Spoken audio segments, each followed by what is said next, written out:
এক মাস আগে তালাক হয়েছে, এখন যদি কেউ বিয়ে করেন এই বিয়ে জায়েজ হবে কিনা? প্রিয় ভাইরা, তালাকের অনেকগুলো ধরন আছে। এখন তালাকের যে রিজঈ তালাক আছে, এক তালাক আপনি দিচ্ছেন, যেই তালাকের পরে আপনি তার জন্য একবারে বায়েন দেন নাই, তিন তালাক একটি তার জন্য করেন নাই, সম্পর্ক চিরস্থায়ী বিচ্ছেদ করেন নাই।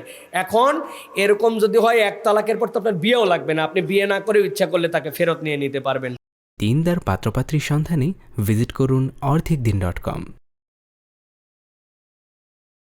কিন্তু এক তালাক বা এরকম তালাকের পরে যদি তার সাথে এরকম করে চিরস্থায়ী সম্পর্ক নষ্ট না হয়, তাকে পানিশমেন্টের জন্য বলার জন্য বলেন, এরপরে এক মাস পরে যদি সে বিয়ে করে, তার সাথে সম্পর্ক করে, শরীয়তে কোনো বাধা নাই, শরীয়তে এটাকে আপনাকে অ্যালাউ করবে।